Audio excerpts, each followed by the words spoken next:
Hello, everybody. Welcome back to another episode of the Ramos Law Difference Makers podcast, where it's my job as your host, Dr. Jim Hoven, to make sure that we get something cool from someone cool. And today I can promise you that's going to happen. I have a guest with me today who is doing something for some of our most valued citizens. It's for law enforcement, former law enforcement, military, ex-military, these men and women that have put themselves on the line every single day to make sure that we're safe, that we're good, and that we can live our lives the way that we want to.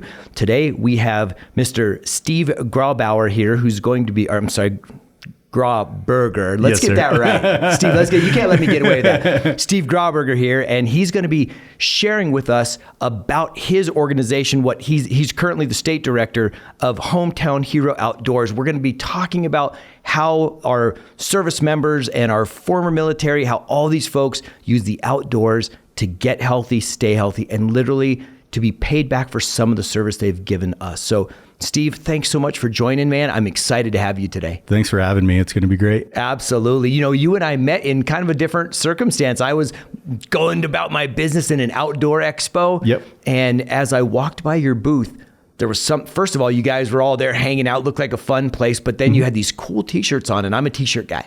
And so I walked in and looked at the t-shirt and I'm like, man, I like that. What's this about? And then what you had on your banner talking about what the mission of the organization was, It really caught my attention. So that booth is what literally prompted us being here today. Would you mind sharing just a little bit about what you and your organization do to help these valued members of our society? Okay. So like you said, I'm the state director for Colorado at this time. I have 20 staff members here in Colorado, and they look for any opportunity to get veterans, law enforcement, active duty, guard, reserve into the outdoors. And it can be anything from a foraging class. We've had butchering classes, hunting, fishing, hiking, camping. I actually, June 3rd through the 5th, have a grayling fishing trip that's coming up that one of my guys is taking 3 members on. So we kind of do that. We want people to get out into the outdoors. We want to let them know that there are other people that may be struggling, or maybe they just need to come out and like learn kind of Colorado's intricacies with hunting and fishing. We get as many people out as we can. Right now, we're sitting at 150 trips and over 350 people just in Colorado that we've gone out since Colorado was brought into the fold for our nationwide chapter. And that was about 16 months ago now. Oh, it's new to Colorado. I didn't realize that. It's very new to Colorado. We're pretty young, but we try to hit it hard and get as many people out into the outdoors as we can. And like I saw that 20, it looks like, Steve, it looks like there's 22 states. Yes. How did this start? What's the history? So there was another veteran group that the president and vice president were a part of. They didn't really agree with some of the stuff that was going on. And so they decided to go out on and make their own. They thought that they could do better. So they created their own group up in Minnesota.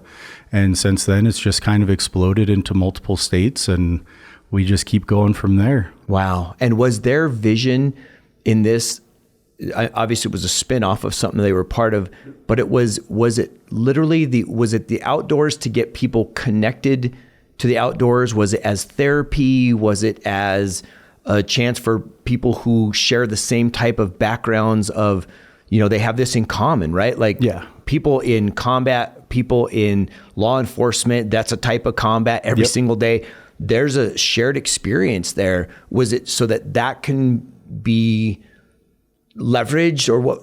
Yeah, I kind of hesitate to use the term therapy just because none of us are therapists or anything. Well, yes. And of course we know like going out on a walk in nature is one of the best therapeutical things you can do.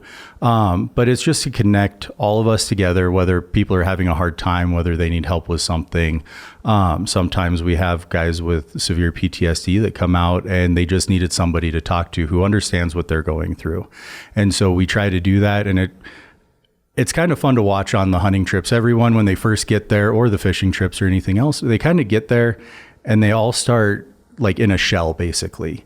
And they kind of stand back, and my staff, their whole goal is to get people talking, having fun, and then of course making sure that the trips are safe and everyone's having a good time. And as it kind of progresses through, people start talking more, and they they end up actually connecting with each other. And there have been friendships that have been made through Hometown Hero Outdoors. I still talk to a lot of guys that I've gone on trips with. And it's just these connections. And if they're having a hard time or if they're needing some advice or anything like that, they can just reach out and they can talk and we can go from there. We can get them any help that they need. We can refer them to other people if they need something too. So the organization is bigger than just going on a trip. You have some resources that if you meet someone on the trip, if I'm on a trip with you and I say, man, I'm really struggling with something, let's just say, man, I'm going through a lot of stress and anxiety, I could go back to you and you might have an option for me to go talk to someone or something like that. Yeah, it's a lot of the VA helplines or the Colorado law enforcement helpline, I believe it's called, where if you are struggling, you can call right in and get with somebody. And then we also have team members that are certified. And for the life of me, I can never remember what their certification is in, but it is to help people who are having a rough time. So if they're on a trip and they're having a rough time, they can kind of talk through them and do a little bit of mediation until they can get them to a licensed therapist to help out. That's impressive. Steve, how did you get involved in this? What's your story to going from, a guy doing your life to now getting involved in helping so many other of our veterans and our service folks? So my big thing was I kind of wanted to give back. I like helping people. That's a big thing for me is if I get help, I like to give help. And I was actually with another organization. I didn't like the way things were going. I didn't like some of the things that I was seeing. It's nothing against that organization, nothing like big life changing. It wasn't a good fit for me. And I went on a trip down Sandhill crane hunting with Hometown Hero Outdoors, and they came to me and they're like, hey, would you like to be a staff member? And I was like, well, maybe let's see how it goes. And I took about a month to think about it and then called up the ex-state director, Larry Hollicky. And I was like, yeah, you know what? I'll come over to you guys and see how it goes. And they liked what I did. They liked how I could kind of manage everything and get everything put into little boxes. And so they offered me a state director position when he decided that he was moving back to Wisconsin and doing staff member work up there. So since then, I went from kind of finding trips to doing more stuff like this and all the administrative work and talking to people, trying to get set up. We have a golf tournament coming up that I've been working on, and that I didn't realize how hard it is to set up a golf tournament. There's a lot of moving parts, isn't it? Yeah. And we're actually using another company that we have to pay them a little bit, but they do all our marketing. They got the golf course for us. Like, they're bringing in a bunch of people. It's going to be good, but I was like, I didn't know what I was getting myself into. Right. No kidding. And you guys, as you give trips for folks, you're not just into, let's just say, hunting and fishing, although those are two things that you've mentioned already a couple times and things that you guys do. As I understand it, let's say I fit in the category of someone who wanted to be part of the group and I wanted to go play disc golf. If you've never done disc golf as an organization, doesn't mean that it's precluded that you would somehow find a way to do a disc golf trip. Is that kind of how it works? So we would, and I'll kind of go back a little bit. I didn't talk about this at all. We do it low to no cost to the vets or law enforcement, active duty. We try to make it so that they don't have to pay a dime. The only thing that they will have to pay for is their license and getting there. So when we go on trips to Texas, as long as they can get there, they're pretty much covered. So wow. There are some like bigger trips that we get, sponsorships and everything, but we really try to keep it as low cost to the member as we can. And that might be one of my staff members taking a couple $100 from my state funds, buying food and just sitting there and being the camp cook. So we try to make it really low. And then like with what you were talking about, anything that somebody approaches me with, as long as it's within reason, of course, we'll try to do it. Like you said, if they want to go play disc golf, I have no idea how to play disc golf. I'd probably bring out like a regular Frisbee. I know there are other Frisbees that you use, but we'll go find a place. And if we can rent it out and get 10, 15 people, or even we might just be like, hey, we're going to go up here and do disc golf in Fort Collins at the college or something, because that's the only one that I could really find. Something like that. Anything that they want to do. Foraging classes, that's actually become a really big thing. And here in Colorado, it's kind of strange to listen to the guys. They're like, I went out and found asparagus, and I went out and found I forget what kind of mushrooms they are, but they're big in the Midwest. Okay. And they're like, yeah, I found these ones, morel mushrooms. And they're like, we found like a little pocket of them, and they're all excited. And I was like, I didn't even know we had morels here. Ever since I moved back from Wisconsin, I haven't found one. Wow. So you'll take any of those kind of trips. And then if you guys don't have an expert, do you find one to... Yep. We'll try to find somebody. I'll reach out like to the Colorado Mycological Society if somebody wants to go do a mushroom hunting trip. So then we're not getting a bad mushroom and not waking up the next day. Yeah, someone get a little sick. Yeah, we don't want that to happen. So we'll reach out to experts, people who are in the know. One of the other trips, which I think is my most fun trip I've ever been on with Hometown Heroes, it was a couples trip. So me and my wife got to go, and 2 other members with their wives got to go, and we did a sunset cruise at North Sterling Reservoir. Oh, wow. And we sat down. He had a little charcuterie board. I cooked dinner when we got back in that night, but he brought out a bottle of wine, and we had some drinks and got to hang out. He did a bunch of trivia about North Sterling Reservoir. I didn't think it was going to be that interesting because Sterling isn't that interesting. But it was a blast, and we got to be with our wives for that. Or if you had a different significant other, you could have brought them, and we would have just gone out and had a good time. We were swimming and jumping off the boat, and it was a great time. So it's not just... We focus a lot on the hunting and fishing because that's what a lot of us do. That's my whole background is hunting and fishing. I never did foraging or anything like that. So I know how to hunt and fish. I don't know how to find like asparagus or garlic out in the wild. So, but we want to move into anything. 4-wheeling.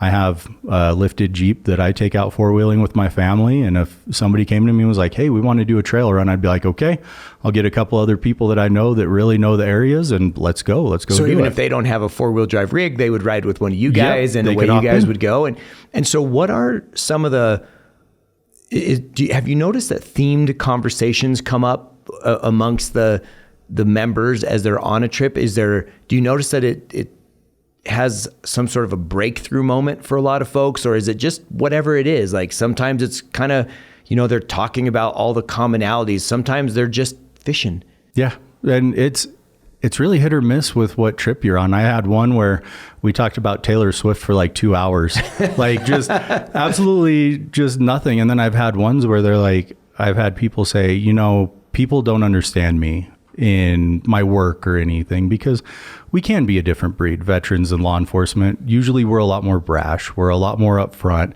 And it may not be that we're rude or degrading or anything like that, but we just kind of say exactly what's on our mind. So instead of being like, well, I think we should go about it this way, someone like me, I've gotten in trouble for this in the past quite a bit, is no, we're not doing that. That's the worst idea you could think of. Like just flat out saying no. And they're like, they just don't understand, and we can talk to it or we can talk through it. Or when they say, I'm having a hard time just trying to find my place, because in the military, let's be honest, you're told basically when you can eat, when you can leave, when you can go home, all those kind of things. And then you get out, and if you've been in the military for 10, 15 years, it can be kind of a culture shock to come back to the world where you can kind of do whatever you want. Like, okay, yeah, I don't have to stay at work until 4. I can leave at 3:30 because all my work's done, and my boss is like, yeah, we don't care. Whereas in the military, they're like, no, you will stay until 4. Like,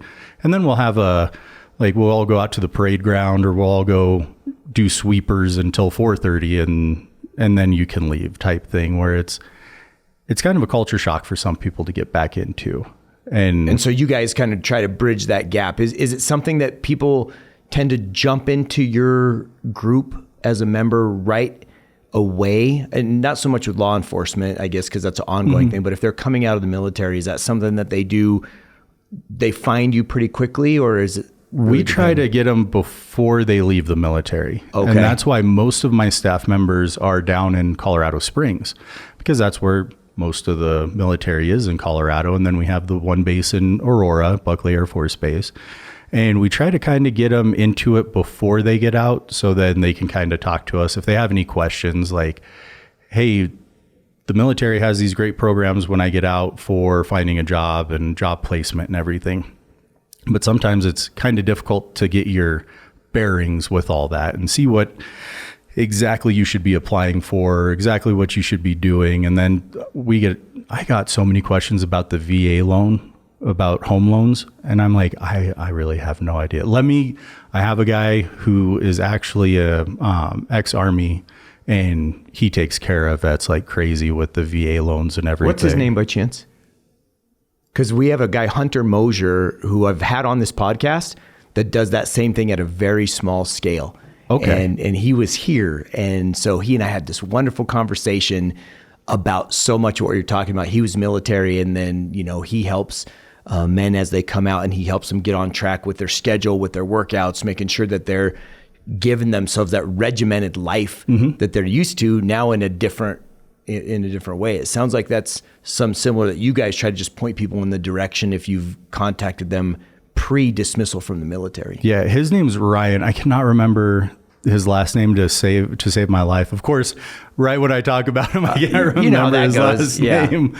But he's part of a group called Disgruntled Veterans, and they do a lot of like fundraisers and stuff like that for vets. And it's kind of a weird name. A lot of people get hung up on the name Disgruntled Vets, but none of them are disgruntled. They all love everything and love life. They make goofy t-shirts and stuff like that. I can imagine some of the pictures of those t-shirts. So when you're working to find a person to participate, do you guys actively go seek them, or is the word out where they're seeking you? Like, they don't know somebody that they want to, either they're experienced fishermen, let's say, and they just don't know where to go because they're stationed in a new place, or they just got transferred, or they've never done it. How do they get in contact with you guys? So it's all basically right now, it's all off of our Facebook site, Hometown Hero Outdoors and Hometown Hero Outdoors Trips. All of our trips, they're posted on the trips page, and it says, hey, we're taking this many people out doing this in this state. And you can go to any state you want. Like if you want to go sturgeon fishing, and Minnesota's putting on a sturgeon fishing trip, you can go there as long as you get drawn. So it's all based off of a lottery. We use random.org. So the big trips, like we had a Boone and Crockett bear trip down in Arizona that we did, and we had probably 800 people put in for it. Wow. And then we could only take one. I wish I could take all 800 people down there, but right. We only took one on that. So then we run it through a lottery system, do a random.org drawing, and those people are the ones that get to go. But if someone reaches out and they're like, hey, we want to go fishing, we're down in the springs, we don't really know where to go, I can get them in contact with one of my staff members, and they can either tell them kind of where to go, or they're like, hey, we're going fishing tomorrow. Like, do you want to hop in with us and go? So we have I'll call them our trips, and then we kind of just have like little get-togethers they don't really count as trips or anything, because we're not paying anything. It's just one of my guys going out. And like the four-wheeling thing, if someone said, yeah, I want to go four-wheeling, I'd really like to do that. And you say, oh yeah, we happen to be going Saturday. Why don't you just join us? Yep. That kind of thing would be kind of a one-off, unofficial trip. Yep. Wow. And do you find that I know you said this earlier, but do you make connections, or do the folks going on the trips, do they make connections that they stick with each other, or will they come back multiple trips again and again?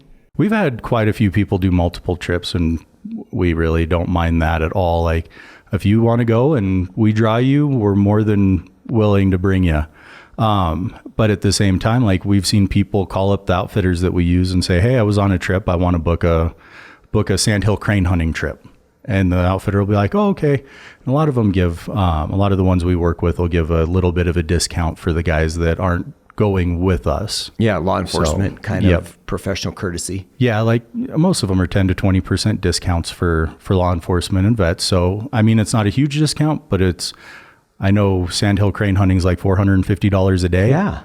And so you get a little bit of money off, and that's a great price, right? Yeah. It makes you happy. Yep. What about the families of these particular folks? So let's say it's a female police officer, okay, and she has a husband that she wants to go on a hunt, and her husband's hunter too. Are spouses allowed to go on some trips? I know you had mentioned that one trip that you went on the dinner cruise. It was like that. How does that typically work? There's a few but most of the time it's just the member. Just the member. So yes, sir. So sometimes we can kind of talk to the outfitter and that be like, hey, they just want to come and kind of tag along and watch, and we can kind of shift things a little bit as long as the outfitters are okay with it, or the staff members that's running the trip, and they're not being the ones that are out doing the hunting or the fishing or the four-wheeling, unless we make it a family thing. And we try to do some family things, but sometimes at the same time, the people, when they need to talk, like the service member or the law enforcement person, they don't want to be around their spouse. Like, I have stuff that I don't want to talk about from when I was in with my spouse. Like, I don't want her around when we talk about certain things. So yeah, that makes sense. But we try to accommodate certain things. If we can make it happen, we'll do family trips. Do you guys ever do a thing where you try to get everybody together in just a standard, for lack of a better term, picnic, barbecue, outdoor thing where, hey, if you've been on any trips with us, come to this kind of thing? Is that we haven't yet? We've been talking about it. It's just trying to get it all logistically done. Like it would probably be easy in Colorado. Most of my people are down in the Springs. Like, most of our members are down in the Springs, and then I have a few. Me and one other guy are up by Greeley, Loveland area, and one guy in Aurora. But it's kind of spread out so much here in Colorado along the Front Range. We'd have to find a happy medium, get everybody going. But it's a great idea. It's one that I know we've discussed, and we just haven't been able to really pin it down yet. Right. So will you guys? You'd mentioned that you could go within the chapters. I think 22. Yep. And you could apply for one of the events there. Is it ever something that you guys would set up a trip in a different state outside of that chapter, or maybe in a state where there is no chapter? Is that something that you guys do too? So we do out of state trips as well. So for Texas, we have a huge team in Texas. They're amazing. Sean Olsenberg is the state director in Texas, and he is absolutely killing it down there. So if I get someone who approaches me, like at the Sportsman's Expo, if they would say, hey, we want to donate a trip, I'd be like, okay, I'm going to get you in contact with the state director down there. Like, they do the exact same thing we do. They're a great person. Here's their information, or I'll take their information and get it over to Sean. If we don't have a chapter, we kind of try to run it on our own, but we have to look at legalities. There are certain states where if you go over like $500 in donations, you have to be part of their 501c3 state in good standing and all that. So we have to really look at it and keep it under that amount. We actually, that Arizona Boone and Crockett bear hunt, we don't have a chapter in Arizona right now. We're trying to build one, and we have people down there that are willing to do it. We just haven't been able to get it all together yet. It's kind of a big thing. It's not like just calling somebody, hey, you want to be a state director for Hometown Heroes? There's a lot of stuff that goes into it. Getting your certificate of good standing, make sure everything's up and up with the IRS and on the up and up with the state, their revenue service and everything like that. So it's a big undertaking, but we will kind of skirt into other states if we can. So we had that, and then we had a guy just come back from a turkey hunt in Ohio. And we don't have a state chapter in Ohio. So, and then we're doing a walleye trip in Ohio as well. And we just got to really monitor states that we're not in so that we're not breaking any laws. Right. Where's the walleye trip? Is on the Great Lakes in Ohio? Is. It will be. A friend of mine has gone year after year on, what is it, Erie? Lake Erie? I think so. I think it is Lake Erie, and he has gotten some enormous walleye. Enormous. And typically, if I remember, it's in springtime. I can't remember. Yep. I think it's actually in a couple weeks is when they're going. Okay. Wow. So what a great trip that's going to be. They were sending me pictures. He's like, this is the picture a guy just sent me. And I was like, yeah, we need to get some people out on that. Yes. Oh, that's exciting. So how many of the trips would you guys, what's the most unique trip that someone has asked you guys to do, or activity? Is there something that you're like, well, I would have never thought about that someone came to you and said, do you guys do a such and such? We were approached by a snowmobile dealership, and they wanted us to break in 10 new snowmobiles for the season that they could rent out. And that was one of them that was a little like, I never even thought about that. Like breaking in snowmobiles. I know nothing about snowmobiles. Yes. So we we built a trip and took 2 staff members for safety reasons, and then 8 members out, and they just got to tear it up on Rabbit Ears Pass.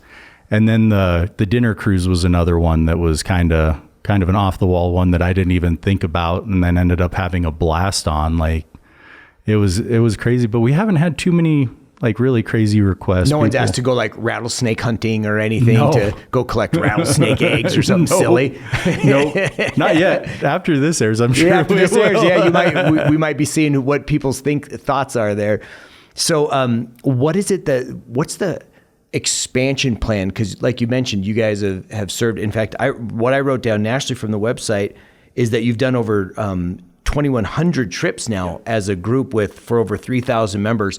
Is there a vision that the company has, that your group has, to say, hey, eventually we want to have done 10,000 trips, or do you not think about it in those terms? You're just like, yeah, we meet the need as we see it. I think it's more of we meet the need as we see it, especially for Colorado. Like, I would love to have a trip every weekend planned.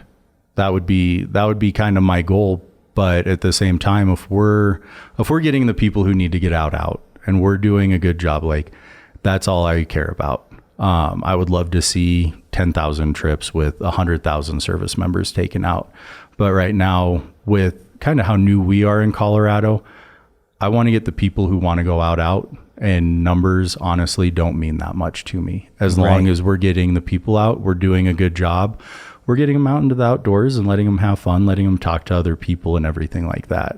Has there ever been a thought in the organization to say, for example, my wife and I were co-owners of a gym, and it was a CrossFit gym. Mm-hmm. And one of our big things was, we're getting fit, we're getting strong, for what?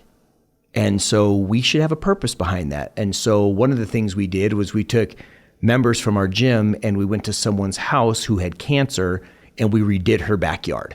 So we used our fitness, if you will, the things we had been training for, to go do something productive. Is that ever something because that's kind of outside and it's meeting someone else's need? Is it that, or is it far more about just recreation? No, it comes up quite a bit. People on our Facebook page will be like, hey, I need a plumber. I'm in this area. Like, are any of you guys a plumber? I know some of the people have helped out with like landscaping when a veteran, he couldn't walk anymore. He went out, or some people went out and helped him landscape, like little things, but it's more put out to the entire community. So it's not really a state ran or a hometown heroes ran thing. It's more little things like, yeah, I can swing by and unclog a drain. Like, I'm not a plumber, but I can do it for you real quick. Or we had a guy that wanted to go shoot coyotes, and he didn't have very good use of his legs.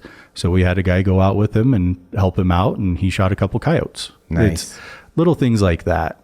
That's cool. So there is a kind of a togetherness. I won't necessarily say a philanthropic thread of the organization. It sounds to me like it's more about saying, hey, let's get you out to just recharge and regenerate and doing all that kind of stuff, as opposed to let's get us out to go serve as a group. Yes. Yeah. Yeah.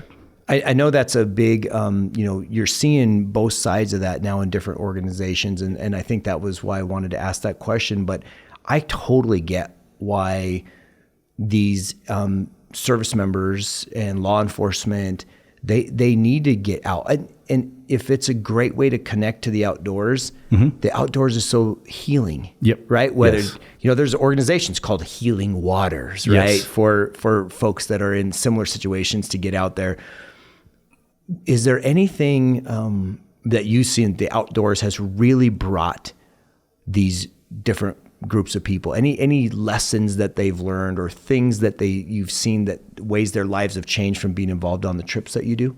It's kind of to slow down, honestly, because we live in a world, and especially pre and now post-COVID, where during COVID we were all kind of slow and didn't do much. Like, there was nobody out on the roads. I loved driving to my fishing spot because there was nobody out. Like, me and my kid would drive there, and it's like, hey, we saw one car, and now it's like, okay, I just got on I-25 and I saw 10,000 cars in like a mile. Right. But it's just that being able to sit back and just be the kind of the peacefulness, the patience, where we're always go, go, go, go, go. Like, today it was, I got to do this. I got to do this. I'm going to pick up plants. I'm going to go have lunch with my parents. Like, it's all that. And it's just kind of sitting back and watching and relaxing. And when you do that, your mind starts turning. And then you start thinking about things. You start thinking about little things, sometimes big things, and you can just kind of be.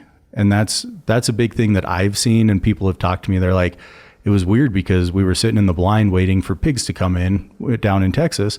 And one of the guys is like, do you know how long it's been since I've just sat, like not being on my phone, not watching TV, not having to go to a meeting or anything like that? And we sat in silence for like 2.5 hours, and he was just sitting there. He's like, that was great. I haven't done that in so long.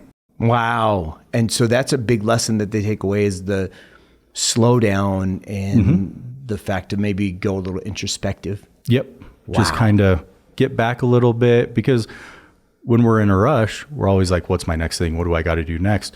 When you're sitting in the blind or you're hiking or anything like that, you can just be like, hey, that's a nice flower up there. Or like, man, this week I made a really big mistake. I yelled at my kid, or, and they can think about it. What could I have done better? What can I do to better myself in my job? Like little things like that, because right now we're running so fast that it just, our brains are, I want to say fried. Mine is anyways. Yeah. So do you guys ever do any kind of learning or teaching lesson on a trip? In other words, I've been asked before to go to a fishing trip where they asked me to talk to some youth. These were at-risk youth that were on this fishing trip. And they said, hey, would you just give a little bit of your thoughts on success and navigating a successful life? So they did fishing, and they tried to incorporate just a little bit of education. Is that ever something that you guys do, or is it all about the experience of that particular event? It's all about the experience, I will say.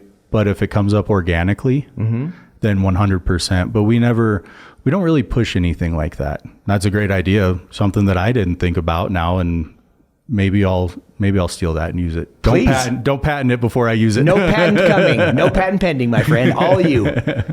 So yeah, it's more organic when things like that come up. Like, we'll have a guy say, I need to get my resume built up, and then we'll talk about that. Or a lot of vets talk about like Jocko Willink and his extreme ownership. And such a great book. Oh my goodness. I just started reading again last night, watched his little TED talk about it and everything too last night. Yes. And I think in the sense of both first responders and military and veterans, they can relate to those kinds of personalities. The Jocko Willink of the world, I've heard him on several podcasts. I've read a couple of his books, and it is a very specific type of accountability, get it done, no excuses, and live your life, right? And and for some people, especially like you say, if they've been used to regimented and told what to do, that just gravitates. There are some other people where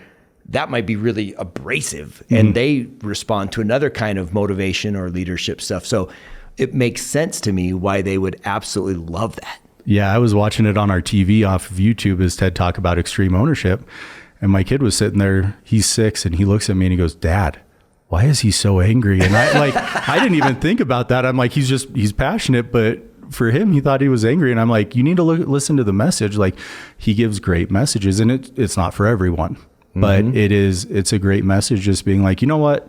I messed up. I'm going to take the licks. I'm going to take the blame. I messed up type thing. And he was like, yeah, I don't know about him. He was a little scared of him. Yeah, that's great. I've seen that in so many times of where a type of leadership or even a type of community, it really will resonate more or less with me. And at the end of the day, different parts of my life, I've found that I resonate more or less with something that I did 2 or 5 or 10 years ago. And I think that with what you guys are doing, you can find people at different stages. Do you notice that you have more preponderance of folks that are active, that are former military? Is more of one type of group than another within your eligible membership more likely to take advantage of the trips that you guys do? So I'll say it's more military as a whole, Guard, Reserve, active duty. We're trying to break into law enforcement and get more law enforcement members out.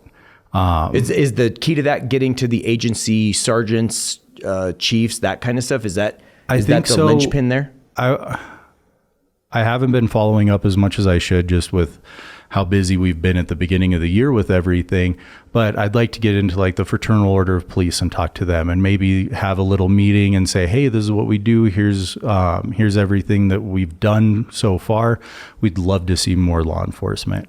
And I think a lot of it has to do with their schedules, because they work a really crazy schedule. And a lot of our stuff is done on the weekends. I try to push as much to weekdays as we can. So, hey, we're going to do a little hour-long fishing trip on Wednesday afternoon or something like that. But most military have a pretty normal, we'll call it, schedule. Monday through Friday, 6 to 4, 7 to 4, something a little more regimented than like a law enforcement officer, where they're swing shift from 1 p.m. to 1 a.m. or 10 p.m. and they work Monday, Tuesday, Wednesday, have Thursday, Friday off. And I think that might be more like one of the issues that we're running into, where it's a little harder to get them like in their schedules and get them pulled out so that they can. And then let's be honest, everyone has a busy life. And they might say, hey, I need to work on my house for 3 days while I'm off instead of going out fishing or hunting. And it's like, I want you to come out for an hour with me. Yes. Like, just even if it's only an hour, hey, we can sit there and we can fish, or we can go shoot some clays or whatever, just little things and get them out. But it seems a little more difficult to get the law enforcement side completely bought in on us. We've taken a few law enforcement people out, but not to the extent that we see military, whether it be veterans, active duty, or Guard and Reserve. Interesting. So obviously, if there's anyone on listening or watching the show today, if you have a connection to law enforcement and this is something that sounds good to you, man, you should reach out. And so, I think it's important that we do have these outlets, especially because if someone wants to learn how to fish, yeah, or learn how to hunt, or learn how to throw a frisbee, or learn how to mountain bike, I think they would rather do that, especially coming from those structured, regimented deals. They don't want to look foolish. Yeah. They don't want to look like a kid that doesn't know how to do anything. And to do that with their brothers and sisters that are learning it or can help them together, I think that'd be good. Is there a best way for someone to get a hold of you if they like, man, I know a person at such and such law agency, I could do that. Like, I could connect you. Is there a way that they would do that? So on our website, hometownherooutdoors.org, there's a contact us tab. That'll go through to the president, the vice president, everything like that. They get the email and then they send it on to me. Or you can directly email the Colorado at hometownherooutdoors.org, and that comes direct into my email box. So those are the two best ways to get a hold of us. And what about volunteer opportunities? Let's say I have a skill, and I'm not law enforcement and I'm not former military, but let's say I have some sort of outdoor skill. And I say, hey, I'd like to take anybody interested, take them on a mountain bike ride. Is that volunteer opportunities, or Yes. what are the volunteer opportunities that people could support you guys with? So with that, all of my staff members have to either be law enforcement, ex-law enforcement. They have to be an eligible member. We have a volunteer corps that we can kind of pull people. Like you said, if we have a guy who knows how to mountain bike and he wants to take a group out, hey, we got bikes, everything, we're going to go hit Devil's Backbone or something like that. I want to take out a group and teach you guys if you're interested. Then you can come to me. It's a quick little volunteer fill out. And I say, okay, yeah, let's do it. And we set up a trip and go. Wow. So if you're listening or watching and you feel like you have a skill that you could share, it'd be a great way for you to give back. And while everybody listening to the show is not in Colorado, there's 22 states. And even if not, you could reach out to Steve or one of the other members and see about doing something. I think it's a great way to give back, because these folks have given and do continue to give so much to us, Steve, that if there's something that we could do to share our resources and our knowledge and our skills, like imagine if someone knew how to do survival stuff, Yep. right? And living off the land. And how cool would that be to say, hey, if anyone wants to learn how to build a fire without matches, I'm going to teach that. Like, that would be amazing. Is that something that a lot of people do? Do you have a lot of non-service volunteer folks that offer some sort of skill to that? We really don't. It's not a big thing. We have, because of how many people we have, we see. usually fit into some of the niches pretty well, but I'm not saying that we wouldn't 100% accept someone coming in and being like, hey, I know how to mountain bike. You want to see something funny, watch me on a mountain bike. I'd probably fall down a cliff or something. And there would be a cliff like 100 feet away and I'd still fall down it. Like that's me. So if we have somebody that wants to do that, they can come, we can set something up. Nice. So, and one thing I did want to bring up, I didn't even say this at the beginning, and I should have. We're a 501c3. None of us make any money off of this. We're all volunteer, from our president to me to my staff members. Like, we don't make a dime. We do this all on our own time, 100%. So you take donations? We do take donations. So if someone wanted to donate, would that be the same thing, way for them to give? Because I'm sure all the money goes towards these trips. Like you say, you're providing whatever it is that they need except for their license and their transportation to wherever it might be. So through our t-shirt sales, like the t-shirt that you bought from us. So cool, by the way. Love that shirt. I have a bunch of their shirts. I like them, and they're really nice shirts. Like, they're very soft. They're good material. Through all that, we make some money. You can donate on hometownherooutdoors.org. There's a little donate now button. You can get in contact with me, shoot me an email if you're like, hey, I have $20 that I want to give you. And that's how we make our money. We also partner with Shields. So Shields in Colorado Springs actually gave us $5,000 last year. Wow. And all that money that I raise or that I get donated to me in Colorado stays in Colorado. I track all that financially, of course, for IRS reasons and everything, but I track all that money so I make sure that every dime that comes into Colorado, I get to use. So good. So if you're watching and listening and this tugs on your heartstrings as far as helping military, ex-military, our veterans, and first responders, i.e. law enforcement, to get out in the outdoors, man, give a donation. See what's something you can give back. And if you are one of those folks and you are looking for something to do, or you just want to get out and meet other people, man, give them a call. Let's see what we can do to get this thing going. And I'll tell you, Steve, thanks so much for taking the time to join me. I have one more question for you. Yeah. If you've been given one piece of advice along the way, or something you've learned through your military and law enforcement career, the things that you do now in gas and oil, all the stuff that you've done, is there one thing that you would share with our audience that has just been really important to helping you have an incredible life?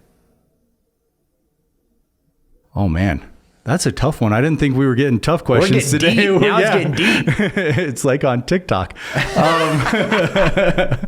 So probably the one thing, I'm going to go back to Jocko Willink, and that's why I'm watching him again and reading his books again, is ownership. If I make a mistake, I need to own it. And I've seen it in my personal life where I've messed up. Like, let's be honest, I'm not perfect. I've messed up, and the times that I try to kind of weasel my way out of it, it always ends up way worse. And now, especially with what I do in oil and gas, if I make a mistake and I just say, you know what, I messed up, this is what I did, this is what I should have done, or I didn't do this and I should have done it this way, and I go to my boss and I say that, or if I go to my boss at home, my wife or my kid, and I say, you know what, I messed up, I did this, and my wife's usually like, I can't believe you.